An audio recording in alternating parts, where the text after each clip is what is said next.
The silence in the Galactic Council chamber was absolute. 500 species, each represented by their finest diplomats and leaders, sat motionless as the transmission played across the central holographic display. The message came from Velar Prime, a world that had been peaceful and prosperous just 3 weeks ago. The face on the screen belonged to a Valaxi elder named Morin.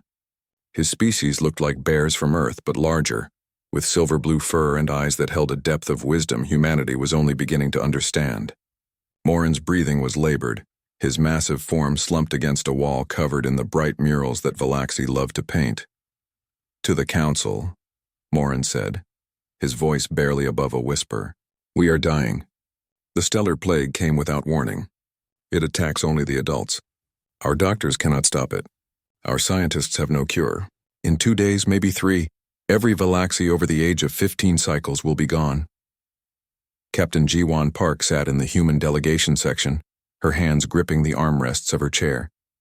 She was the youngest captain in the human fleet. Only 32 years old, but she had seen enough in her years of space travel to know tragedy when it appeared. This was worse than tragedy. This was extinction. "Our cubs," Morin continued, and now his voice cracked with emotion. 40,000 cubs across our colony worlds. They are healthy. The plague does not touch them. But they are young. The oldest is only 14 cycles. They cannot survive alone. We have activated care systems, automated feeders, environmental controls. But these are children. They need more than food and air. They need family." The elder coughed, a deep rattling sound that made Jiwan wince.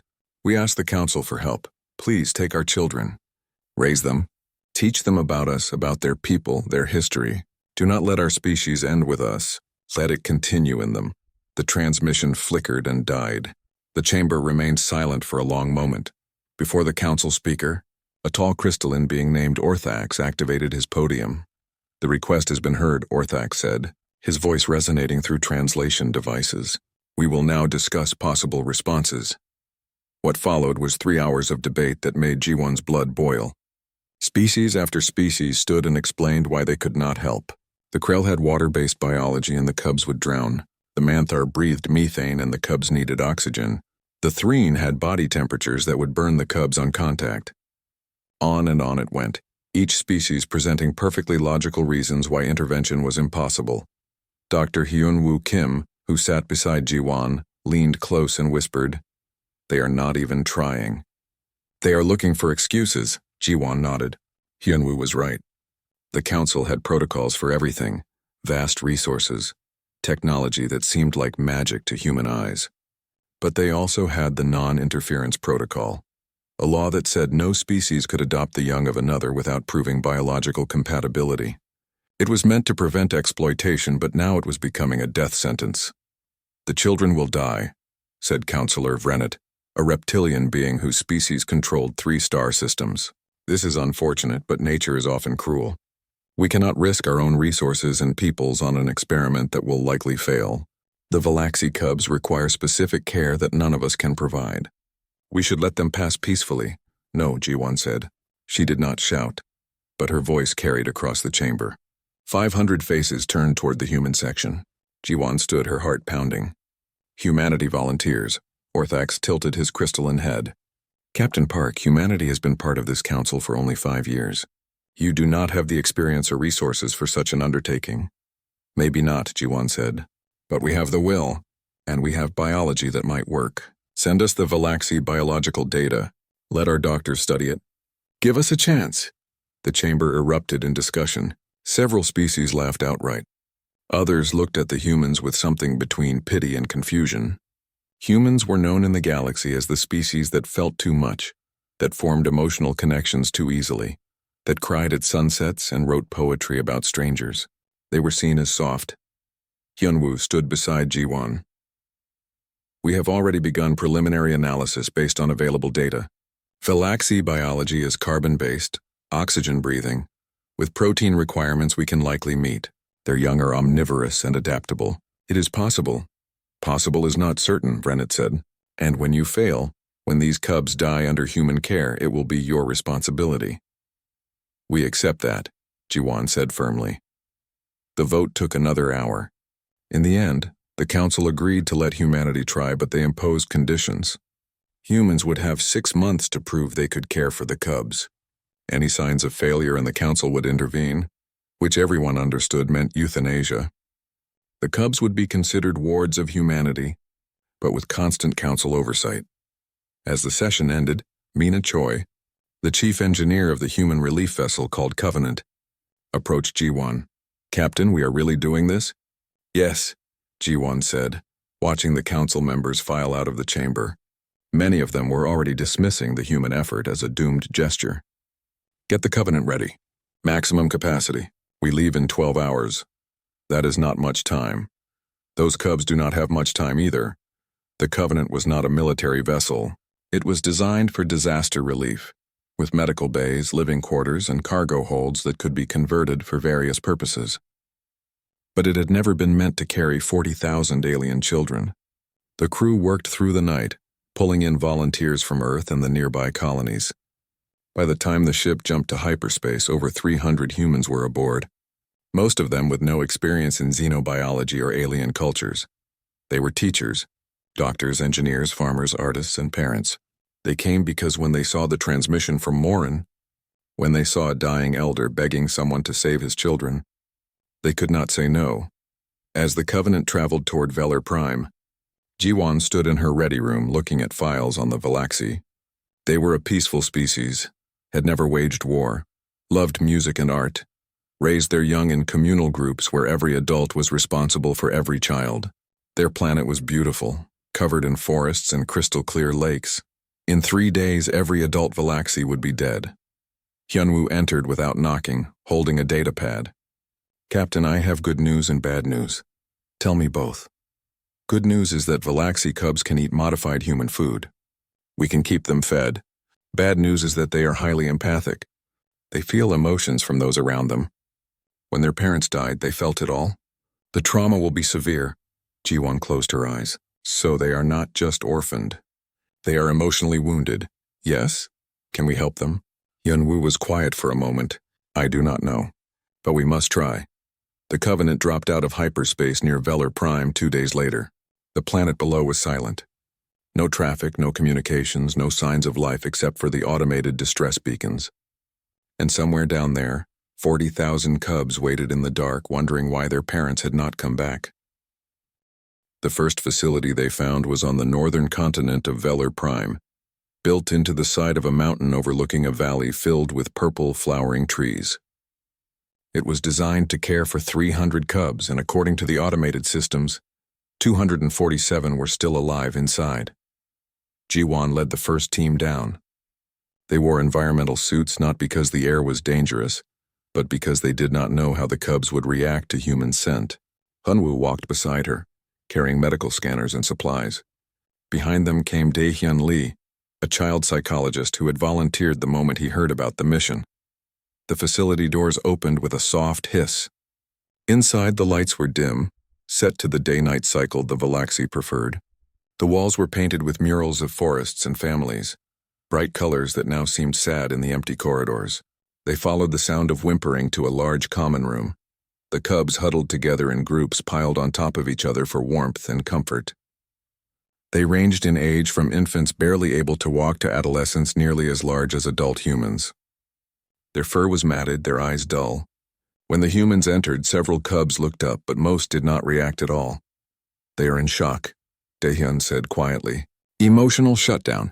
They felt their parents die and now they are just waiting." Ji-won removed her helmet slowly, letting the cubs see her face. She knelt down several meters away from the nearest group and spoke softly. "Hello, my name is Ji-won. We are humans. We came to help you." One cub, slightly larger than the others, lifted its head. Its eyes were golden like honey in sunlight. It made a sound, something between a growl and a whimper. Hyunwoo's translator device clicked and processed.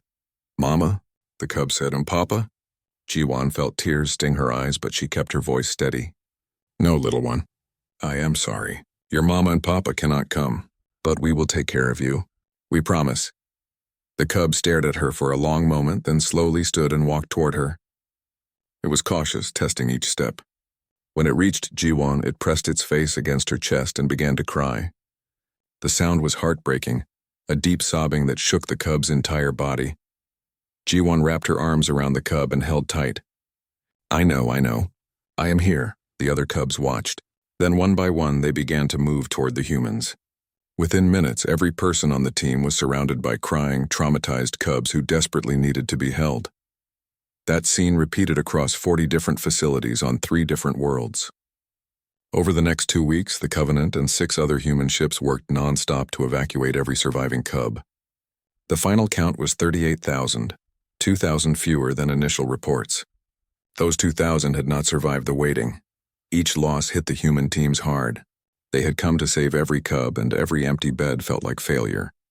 But there was no time to grieve. The living cubs needed constant care. Soman Han, an agricultural specialist, worked 18-hour days developing food that the cubs could eat. Galaxy biology required complex proteins that were similar to what Earth predators needed, but with specific amino acid chains that human replicators struggled to produce. Soman eventually created a mixture using modified soy, insect proteins, and synthesized compounds that the cubs could digest. The first feeding was tense. The cubs had been surviving on automated nutrient paste that kept them alive, but left them weak and listless. When Soman offered her new formula, disguised in small cakes that looked like traditional Galaxy snacks, several cubs refused to eat. It was Mina who solved the problem. She sat with a group of younger cubs and started singing. It was a simple lullaby from Earth, nothing special, just a song her mother had sung to her. The cubs stopped whimpering and listened. One reached for the food cake while watching Mina. It took a small bite, then another, then devoured the entire thing. They need comfort with their food, Mina realized. Galaxy parents sang while feeding their young. They need that connection. After that, every meal included singing or storytelling. Human volunteers learned dozens of Earth songs and created new ones. They told stories about brave heroes and kind families, about lost children who found their way home. The cubs began to eat more, to gain weight, to show signs of life beyond mere survival. But there were failures too. 3 cubs died in the first month, despite every effort. One simply gave up, refusing to eat or drink, staring at the walls until its heart stopped. The other 2 had underlying health conditions that Galaxy medicine could have treated, but human doctors did not understand in time. Each death devastated the crew. Jiwon attended every memorial service, standing with the volunteers who had tried so hard to save those cubs. She refused to let anyone forget that they were responsible for these lives. "We cannot save everyone," Hyunwoo told her after the 3rd funeral. "We are doing our best." "Our best is not enough if they die," Jiwon said, her voice hard. "We need to be better." The breakthrough came 6 weeks into the mission. Youngji Kang, a foster coordinator who had organized the placement of cubs with human families, noticed something strange.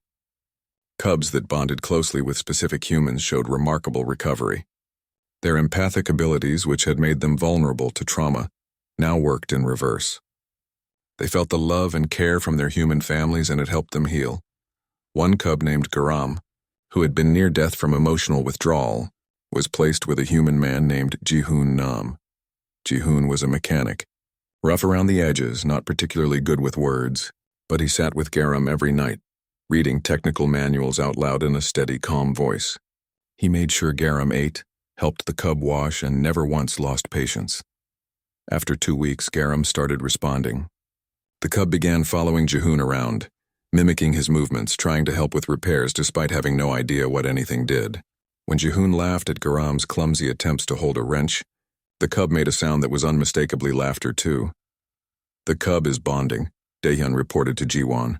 "Not just accepting care, but forming genuine family attachment. This is working." Jiwon allowed herself a moment of hope. Maybe they could do this. Maybe humanity's strange ability to love anything, even alien cubs that looked nothing like human children, was exactly what the situation needed. The Galactic Council observers were less impressed. They filed reports noting the resource expenditure, the emotional strain on humans, the deaths that had occurred. They pointed out that humans were teaching cubs to speak human languages alongside Galaxy, that human customs were being introduced, that the cubs were being contaminated with human culture. "They are children," Jiwon told the council representative who visited the Covenant. "They need love and family. We are giving them both." "You are making them into something they are not," the representative said. "They are Galaxy, not human." They are both now, Jiwan said, and there is nothing wrong with that. The message from Council headquarters arrived 3 months into the mission. 12 more colony sites had been found, abandoned facilities that previous scans had missed. Each contained between 500 and 2,000 cubs. The total number of survivors had just jumped to nearly 50,000. Jiwan read the message twice, then called an emergency meeting of all ship captains involved in the rescue. Every single one looked exhausted. They had been working beyond their limits, pouring everything they had into caring for the cubs they already had. I will not order anyone to continue, Jiwan said. We have done more than anyone expected. If we stop now, no one could blame us. Mina spoke first. How long until those cubs run out of automated supplies? 2 weeks. Maybe 3. Then we go, Mina said simply. We did not come here to save some cubs. We came to save all of them. Every captain in the meeting nodded agreement. They were tired, stretched thin, operating on willpower and coffee. But they were not going to abandon cubs to die alone in the dark. The Covenant changed course, heading toward the newly discovered sites. Behind Jiwan, through the window of the conference room, she could see cubs playing in one of the converted cargo bays. They were laughing, chasing each other, acting like children instead of traumatized survivors. That made everything worth it. 6 months after the first rescue, humanity had successfully evacuated and was caring for 48,000 Valaxi cubs. They were spread across Earth, Mars, the outer colonies, and dozens of ships that had been converted into mobile care facilities. Every major human settlement now had Valaxi cubs living among them, integrated into human families and communities. The economic impact was severe. Humanity had poured billions into the rescue effort, diverting resources from infrastructure projects, research programs, and military development. Food production had been increased dramatically to feed the cubs. Medical facilities were overwhelmed. Schools struggled to accommodate students who had different needs and learning styles than human children. But nobody suggested giving up. When polls were conducted across human space asking if the rescue should continue, 93% voted yes. The remaining 7% were mostly concerned about the financial burden. But even they admitted the cubs deserved help. Ambassador Taejin Ryu stood before the Galactic Council, presenting humanity's 6-month report. He was a diplomat trained to be calm and measured, but even he could not hide his pride in what humanity had accomplished. Every cub is now healthy and stable, Taejin said, displaying medical data on the central hologram. Mortality rates have dropped to near zero. The cubs are learning, playing, forming bonds with their foster families. By every measurable standard, this rescue operation has been a success. Counselor Vrenet rose from his seat, his reptilian face twisted in what humans had learned to recognize as disapproval. Ambassador, your report fails to mention that these cubs are being raised as humans, not as Valaxi. They speak your languages, eat your food, celebrate your holidays. You are erasing their culture. We are preserving what we can, Taejin replied calmly. We have Valaxi historical records, art, music, and literature available to every cub. They learn about their people alongside human education. But yes, they are also learning human ways because they live among humans. That is natural. It is contamination, Vrenet said. You are creating a hybrid species, neither truly Valaxi nor human. When these cubs grow up, they will be confused, lost between two worlds. Or they will be enriched by having two cultures. Taejin countered. Humans do not see diversity as contamination. We see it as strength. The debate continued for hours, with various council members expressing concerns about humanity's methods. Some accused humans of trying to create a client species, a population that would be loyal to humanity and give them more political power in the council. Others worried about the precedent being set, that other species might use this as justification for their own cross-species adoption programs. Through it all, Taejin remained calm, answering every question and addressing every concern. But he knew the real issue was not about the cubs. It was about fear. The council was afraid of what humanity represented, a species that formed emotional bonds too easily, that refused to accept logical reasons for inaction, that would sacrifice their own comfort to help strangers. Back on Earth, in a small house in Seoul, Ji-hoon-nam was teaching Garam how to fix a broken communications device. The cub was now much larger, nearly as tall as Ji-hoon when standing upright, but still had the curiosity and enthusiasm of a child. Garam's fur had regained its healthy shine, silver blue with darker patches that marked him as a male of his species. "This wire here," Ji-hoon said, pointing with a tool. "It connects the power source to the transmitter. If it breaks, nothing works." Garam leaned in close, his golden eyes studying the device intently. "Why does it break?" "Lots of reasons. Sometimes the metal gets old and weak. Sometimes someone drops the device and the wire snaps. Sometimes the connection just wears out from use." "Everything breaks eventually?" Ji-hoon smiled. "Everything physical, yes. But some things do not break. Love, family, promises. Those last." Garam looked up at him, and Ji-hoon saw something in the cub's eyes that he had not seen before. Understanding. "You promised to take care of me. That promise does not break." "Never," Ji-hoon said firmly. "That is forever." The moment was interrupted by a news alert on Ji-hoon's communication device. He picked it up and his expression darkened as he read. Garam noticed immediately, the cub's empathic senses picking up on Ji-hoon's sudden anger and worry. "What is wrong?" Garam asked. "The council is voting on whether to take you away from us," Ji-hoon said quietly.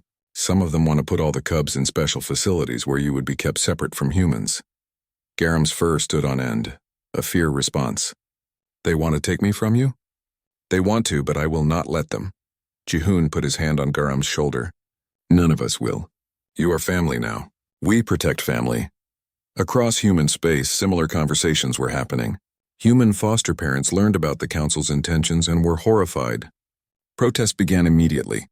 In New Shanghai, 10,000 people marched through the streets carrying signs that said, "Families not facilities and our cubs. Our choice." On Mars Colony, every single human resident signed a petition refusing to surrender their Galaxy wards. The cubs themselves reacted with fear and confusion. They had finally begun to feel safe, to trust that their human families would not abandon them, now that security was threatened. Some cubs became withdrawn again, refusing to eat or sleep. Others became aggressive, their natural strength emerging as they prepared to defend themselves. It was Garam who became the symbol that changed everything. Ji-hoon had been working late in his repair shop when he suffered a heart attack.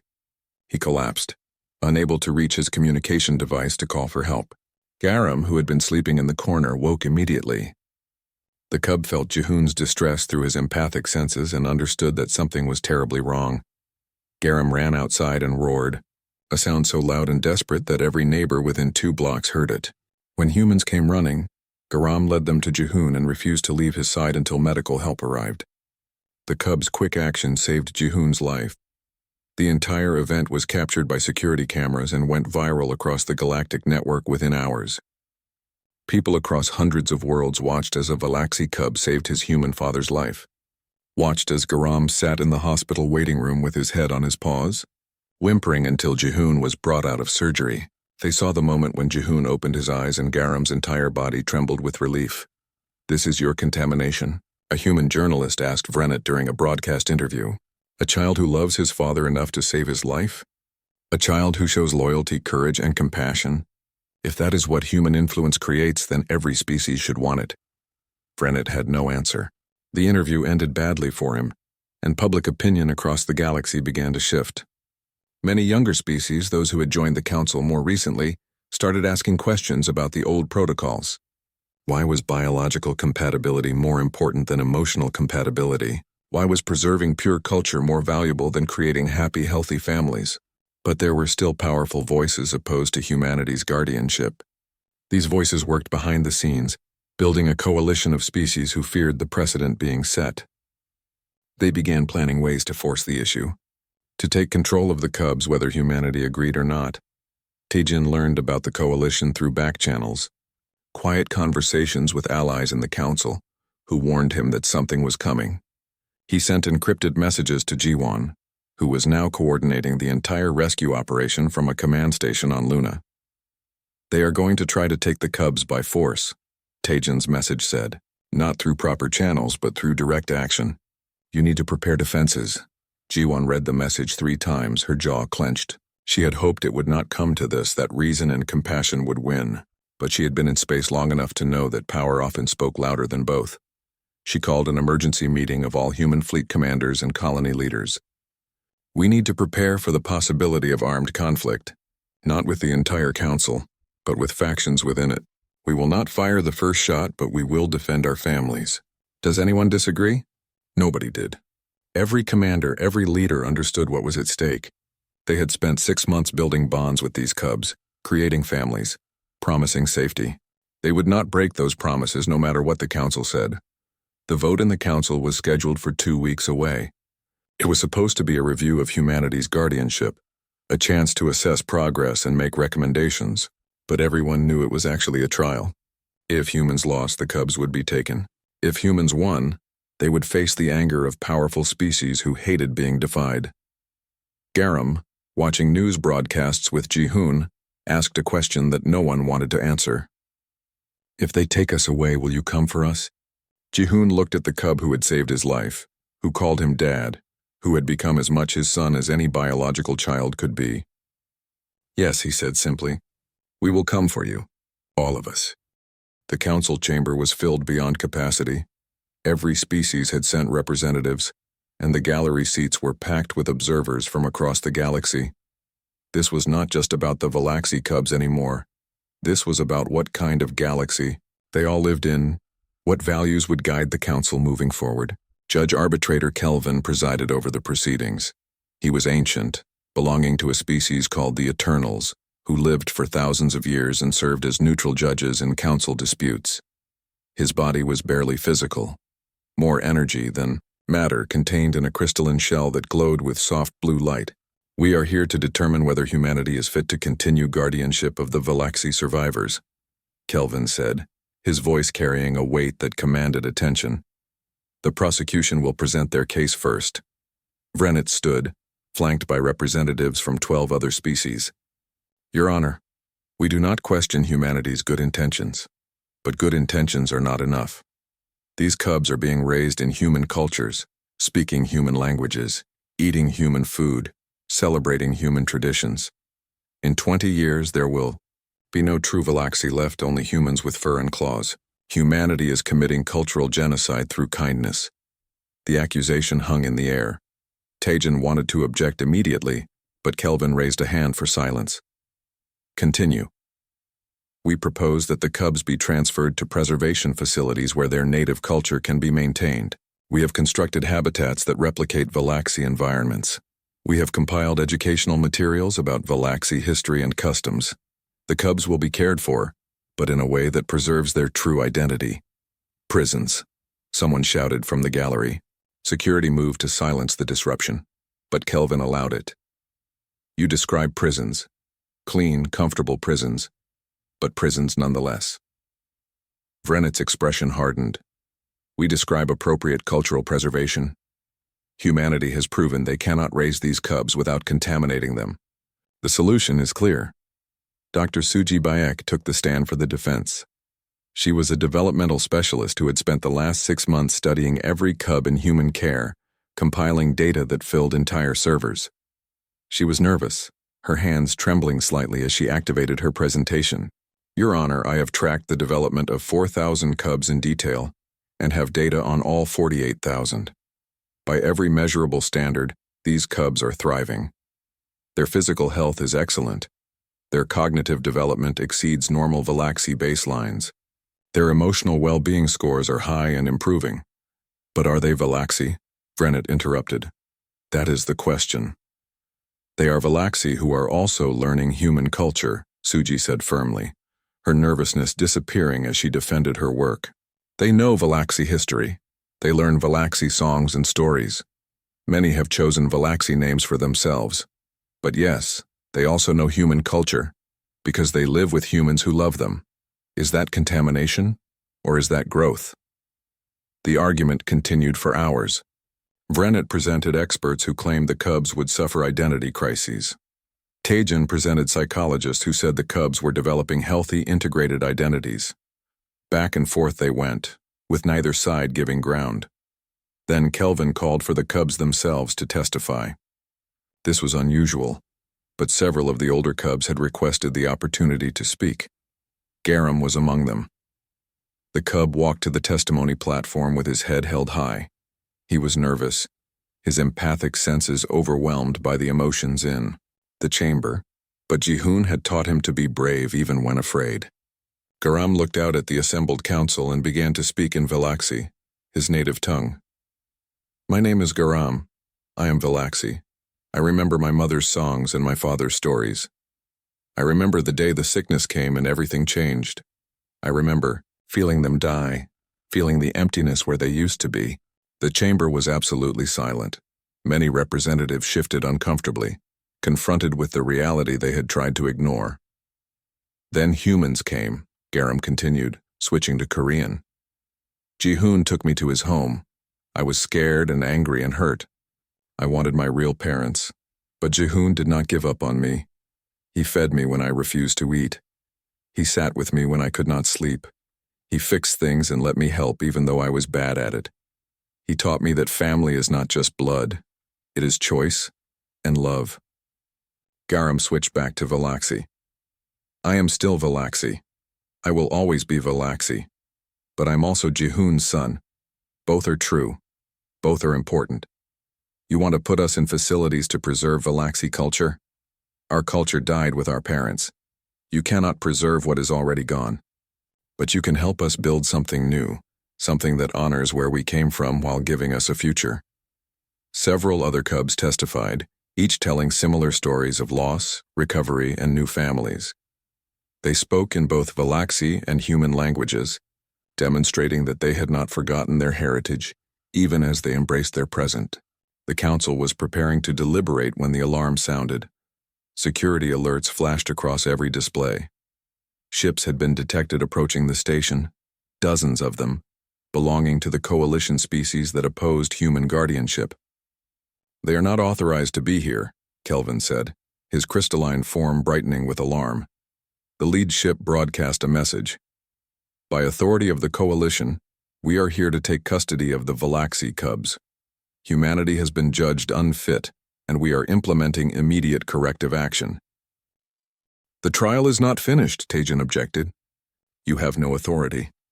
We have sufficient authority, the coalition commander replied. We are acting in the best interests of the cubs. Stand down or be fired upon. G1, monitoring from Luna Command, made a split-second decision. All human ships, defensive positions. Do not fire unless fired upon. Protect the cubs at all costs. What happened next shocked the galaxy. The coalition ships moved to dock with human stations and colonies where cubs were being sheltered. But they were not met with surrendering humans. They were met with humans and cubs together, standing side by side. On Mars Colony, when coalition soldiers tried to enter the residential sector, they found themselves facing 200 human adults and 300 Valaxi cubs. The humans held no weapons, but the cubs were growling, their considerable strength and natural claws on full display. They were not cowering victims. They were children defending their families. You will have to go through us, one human mother said, her arm around a young female cub. All of us. The soldier hesitated. His orders were to secure the cubs, but his species did not make war on children, and these cubs clearly did not want to be secured. Similar scenes played out across a dozen locations. The coalition had expected humans to fold when confronted with superior force. They had not expected the cubs to fight back, to refuse rescue, to choose their human families over cultural preservation. At the council station, Garam and several other cubs who had testified refused to leave the chamber. When coalition soldiers entered, the cubs positioned themselves between the soldiers and the human delegation. You want to take us? Garam said, his voice steady despite his fear. Then you will have to hurt us, because we are not going quietly. One soldier raised a weapon not to fire but to threaten. Garam did not flinch. I am Valaxi. Do you know what that means? We are a peaceful people. We do not fight. We do not make war. But we protect family, and these humans are our family now. The soldier looked at his commander, uncertain. The commander looked at the cubs, at their defensive postures and determined expressions, at the humans standing behind them with equal determination.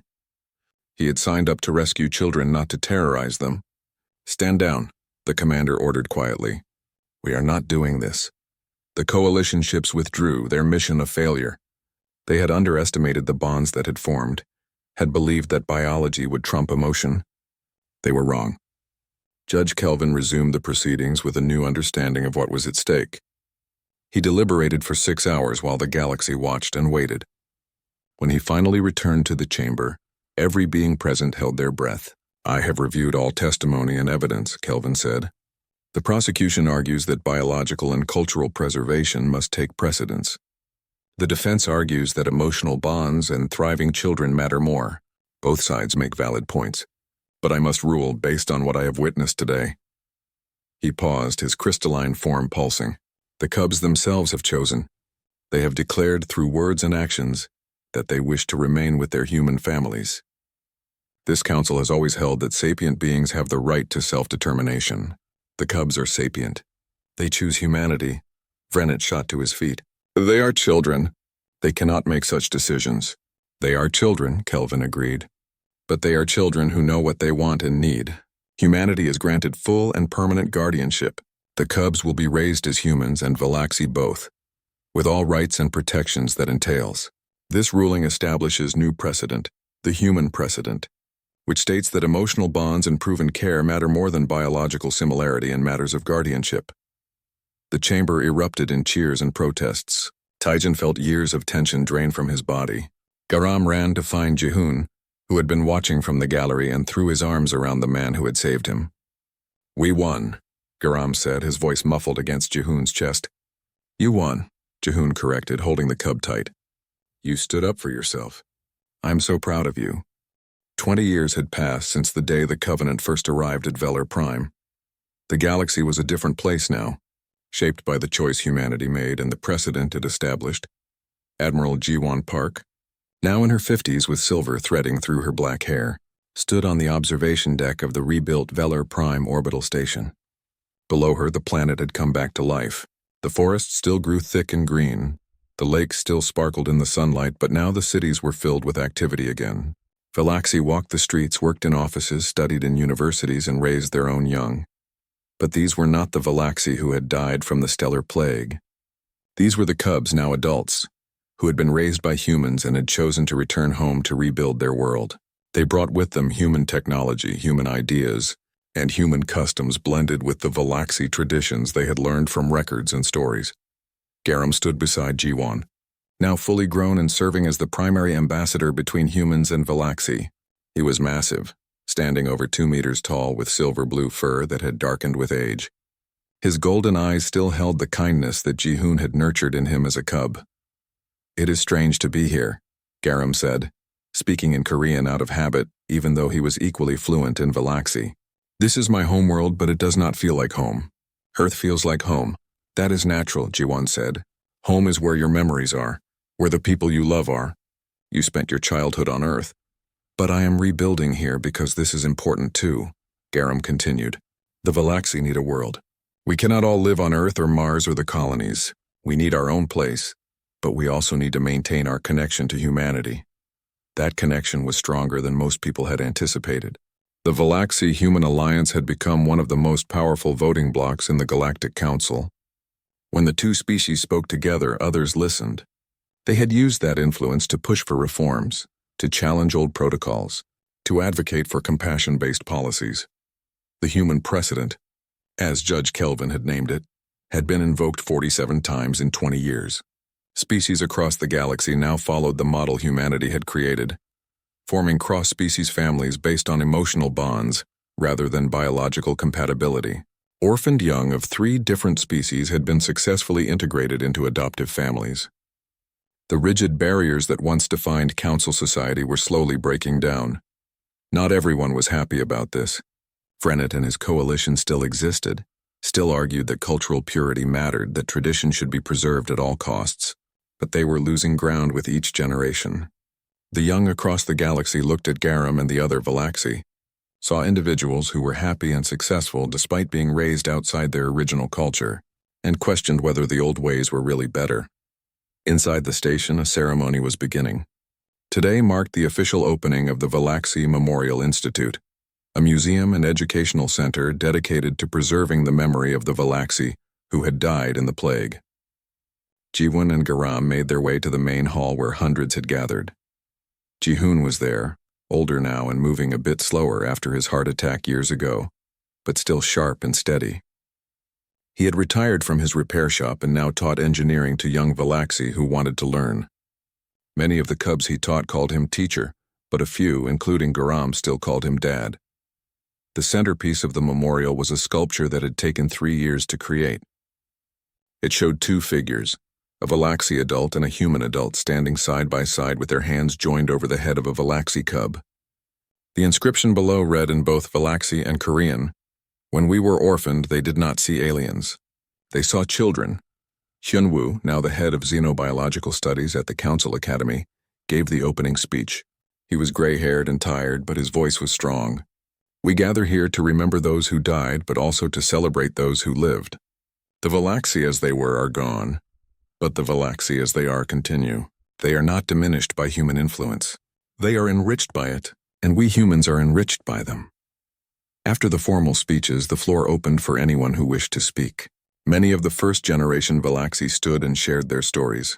Some had become scientists, using their unique perspective to bridge gaps between human and alien thinking. Others were artists, creating works that blended Valaxi and human styles in ways that moved both species to tears. Some were teachers, politicians, engineers, doctors, and explorers. One young female named Bora spoke about how she had struggled with her identity as a teenager, feeling caught between 2 worlds. "I was angry for a long time," she admitted. "Angry at the plague for taking my birth parents. Angry at the council for almost taking my human parents. Angry at myself for not knowing where I belonged. But then I realized I was asking the wrong question. It is not about where I belong. It is about who I am. And I am both. I am Valaxi and I am human-raised. Both are part of me. Both matter." Her words resonated with many in the audience. Both Valaxi and members of other species who had formed cross-species families in the years since the human precedent was established. That evening, Ji-won attended a smaller private gathering at a home on the outskirts of the main settlement. It was a reunion of sorts, bringing together many of the humans who had been part of the original rescue mission. Mina was there, now running the entire logistics division for human Valaxi trade operations. Soman had become the galaxy's leading expert on cross-species nutrition. Daehyun had written the textbook on xenopsychology that every student in the Council Academy studied. They sat together, sharing a meal that included both human and Valaxi dishes, telling stories about those early chaotic days when nobody knew if the rescue would work. They laughed about mistakes they made, cried over the cubs they lost, and marveled at how much had changed. "Do you remember when Vrenit said we were committing cultural genocide?" Mina asked, shaking her head. "Now half the council wants to replicate what we did." "Not genocide," Garam said quietly. He had joined the gathering late, still wearing his formal ambassador attire. "Evolution. Cultures are not meant to be frozen in time. They grow, they change, they blend with others. That is how they stay alive. Your people would be proud of you," Ji-won said, looking at Garam with affection. "All of you. You have honored their memory while building your own future." Late that night, after the gathering ended, Garam walked with Ji-hoon through the quiet streets of the settlement. The architecture was interesting. Buildings that looked Valaxi but with human touches. Wide doorways and integrated technology that served both species equally. "Dad?" Garam said, using the Korean word he had learned as a cub. "Do you think we did the right thing? Coming back here to rebuild?" Ji-hoon was quiet for a moment, considering. "I think you are doing what the Valaxi have always done. You are caring for your people, all of them. The ones here on Velar Prime who need leadership, and the ones scattered across human space who need to know they have a homeworld to return to if they want. That is what family does. They take care of each other." "You taught me that," Garam said. "Maybe I taught you the words," Ji-hoon replied. "But you already understood it. Valaxi have always been about family and community. We humans just helped you survive long enough to remember that." They reached the memorial plaza, where the sculpture stood illuminated against the night sky. Other Valaxi were there, some praying in the traditional way, others simply standing in silent remembrance. Garam approached the sculpture and placed his hand on the carved cub's head. "Thank you," he whispered in Valaxi, "for bringing humans to us, for giving us a second chance." Far above on the orbital station, Ji-won watched the planet turn below her. She thought about the message they had received all those years ago, Morin's desperate plea for someone to save his people's children. She thought about the Council's hesitation, the protocols that almost prevented action, the species who said it could not be done. But humanity had never been good at accepting what could not be done. They had a bad habit of trying anyway, of letting their hearts overrule their heads, of forming bonds with anyone who needed love and was willing to give it. The galaxy had called it a weakness. But standing here, watching a thriving world rebuilt by the cubs humans had refused to abandon, G1 knew it was humanity's greatest strength. Her communication device beeped. A message from Earth, from the Council Liaison Office. Another species had suffered a catastrophic loss, their young left orphaned by a natural disaster. They were asking if humanity would consider helping with rescue and placement. G1 smiled and began typing her response. The answer now and always was yes. On the planet below, Galaxy cubs played in the parks their parents had once played in, learning songs in 2 languages, growing up in a world that was both old and new. They were the proof that family was not defined by biology or tradition, but by choice and love. They were the proof that when faced with the impossible, humanity would always step up, and in doing so they had changed everything.